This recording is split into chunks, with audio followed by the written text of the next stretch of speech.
তুমি আমাকে চড় মারলে? আমি করব না তোমার সংসার, এক্ষুনি বাপের বাড়ি চলে যাব। হ্যাঁ তা যাও না, কে বারণ করেছে তোমাকে? এই ডেলি ডেলি অশান্তি আমার আর ভালো লাগে না। যাও এক্ষুনি বেরিয়ে যাও আমার সামনে থেকে।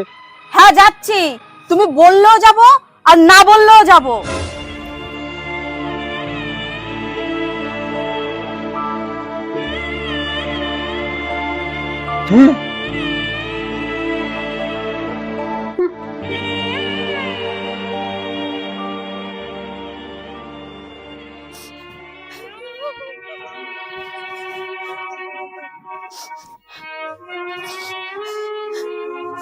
বাবা,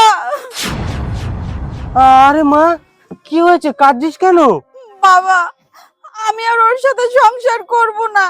আজকেই ওকে আমি ডিভোর্স দেব। তুমি এক্ষুনি আমার সাথে চলো। কেন রে মা, কি হলো আবার তোদের? বাবা, ও প্রতিদিন আমার সাথে ঝগড়া অশান্তি করে। এই রোজ রোজ ঝগড়া অশান্তি কোন মেয়েটা সহ্য করে বলো তো? আমি পারবো না। এর জন্যই তো আমি ওকে ছেড়ে চলে এসেছি। তুমি তাড়াতাড়ি ভালো একটা উকিল দেখো তো, আমি আজকের মধ্যে ওকে ডিভোর্স দেবো। কি বলছিস রে মা তুই? এত টাকা পয়সা খরচা করে তোকে বিয়ে দিয়েছি ডিভোর্স দেওয়ার জন্য? শোন মা, সংসার করতে গেলে এইরকম ছোটখাটো অশান্তি হতেই থাকে। তাই বলে তুই বাপের বাড়ি চলে আসবি?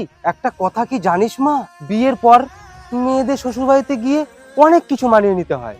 কিন্তু বাবা, কোনো কিন্তু না, আমি যেটা বলছি সেটা শোন। তোদের এই ঝগড়াঝাটির মধ্যে অন্তত আমাকে ডাকিস না। আজকে তোদের ঝগড়া হয়েছে, কালকে তোদের মিলও হয়ে যাবে। কিন্তু আমি যদি তোদের এই ঝগড়ার মধ্যে ঢুকি, তাহলে জামাইয়ের কাছে আমি সব থেকে খারাপ হয়ে যাব। আর তাছাড়া জামাই মনে করবে আমি তোকে কুমন্ত্রণা দিই। তাই ভালো কথা বলছি মা, তোদের এই ঝগড়া অশান্তির মধ্যে অন্তত আমাকে ডাকিস না। দেখো বাবা, তুমি আমাকে যতই বোঝাও না কেন, আমি ওর সাথে সংসার করব না। ডিভোর্স দেবো বলেছি তো দেবই। শোন মা, মেয়েদের সংসার ভাঙে এই চারটে কারণে: রাগ, জেদ, আর এই তোর মুখের ভাষা। আর একটি বিশেষ কারণ হলো বাপের বাড়ির কুমন্ত্রণা। আর আমি বেঁচে থাকতে সেটা কখনোই হতে দেব না। তাই এখনো সময় আছে, তুই এক্ষুনি গিয়ে জামাইয়ের কাছে ক্ষমা চেয়ে নে। আর আমি ভালো করেই জানি তুই আমার কথা শুনবি। হ্যাঁ বাবা, আমি আমার নিজের ভুল বুঝতে পেরেছি। তুমি আমাকে ক্ষমা করে দাও। আমি এক্ষুনি আমার সংসারে ফিরে যাচ্ছি।